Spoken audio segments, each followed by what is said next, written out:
ကဲအဲ့တော့ဒီမှာတော့မေမိဘအမားတွေနော်လိုက်လျှောက်လဲရင်းနဲ့ဒီမှာပြပေးတယ်ဒါကြည့်နေမအောင်လေခံစားတချို့လေဘလောက်ပဲလေဟိုဟာဓာတ်ပုံလေးလှလို့ရိုက်အဲ့အပြင်မှာတွေ့ရတဲ့အလှနဲ့မတူဘူးလေတာချီကပကြီးလဲဆွဲတော့လေဆွဲခဲ့ပြီးတောင်ကြီးကိုနောက်ခံထားပြီးတိုင်တယ်ပြီးတော့တင်ပေးလိုက်မယ်ဘာလဲဆိုတော့တချို့ grammar လဲဟုတ်တယ်ပြီးတော့လေအင်္ဂလိပ်စာနယ်ပယ်လေးတစ်ခုသွားနေတဲ့လူတွေကလေနော်ဒီချက်ကြည့်ရသလောက်ပေါ့နော်ဒါလေးကိုမသဲကွဲဘူးလူတယောက်တည်းဆိုရင် a person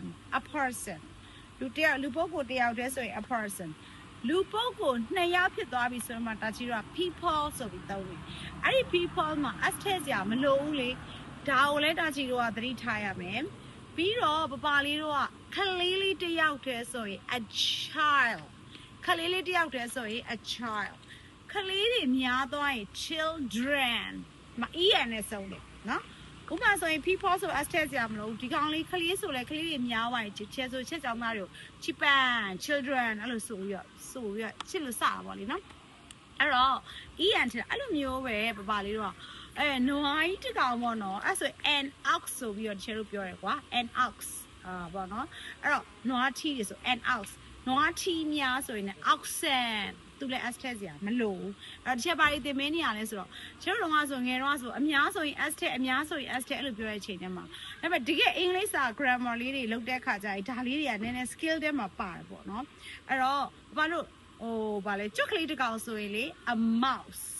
ဒါပေမဲ့ကြွက်က2ကောင်ဖြစ်သွားပြီဆိုလို့ရှိရင်ဘာလို့ကအများဖြစ်သွားပြီဆိုတော့ mouse ဆက်ဆိုထည့်စရာမလိုဘူး two mice mice ဖြစ်သွားတယ်ကွာအဲ့ဒီဘုဟုတုတလေးတို့ဘာလို့ရသိရမယ်ပြီးတော့တချီတော့ကွာယောက်ျားကြီးလူသားတစ်ယောက်ဆိုရင် a man နော်ဒါပေမဲ့အများကြတော့ပပလေးတို့က men ဆိုတာလေးကိုသုံးတယ်အဲ့ဒီမှာအတန်ထွက်ကလေးတစ်ခုပြောမယ်အမျိုးသမီးတွေဆိုရင်ပပတို့ကလေ women အဲ့လိုမဟုတ်နော် women ဝစ်စားဝစ်တဲ့တန် women ဆိုပြီးအတန်လေးထွက်ရမယ်ပေါ့နော်အဲ့တော့အဲ့ထဲမှာဒါချီအများတန်းပြောတဲ့စကားလေးကငါးလေးတစ်ကောင်ဆိုရင် a fish ငါးတွေများဝိုင်းမထည့်ရတော့ဘူး fishes တွေ fishes တွေမရှိဘူးတိုးလေးတွေဆိုလဲများသွားရင်လဲ sheep ပဲတိုးတစ်ကောင် a sheep တိုးများသွားရင်လဲ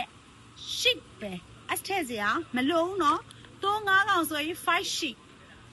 တမင်လေးဆိုလဲဒီလိုပဲတမင်တစ်ကောင်လဲဆိုရင် a deer တမင်နေများသွားရင်ပပလေးတို့ deer မှာ s ထည့်စရာမလိုဘူးเนาะအဲ့တော့တမင်နေအများကြီးပဲဆိုလို့ရှိရင်အမှ2 deers 10 deers ဘာမှ s ထည့်စရာမလိုအဲ့တော့ s ထည့်စရာမလိုတဲ့ဒီအဟာလေးတွေကိုဒါချိလိမ့်မအောင်တို့ဒါချိဟာ knowledge တွေနဲ့ share ပေးလိုက်ပါတယ်အဲ့ဒါလေးတွေကလည်းပပလေးတို့အတွက်အရေးအချင်းတော့ baby ကလေးလေးတယောက်ဆိုရင် wine နဲ့ဆုံးရင် s ထည့်ခြင်း wine ကိုဖြုတ် ies ကိုထည့်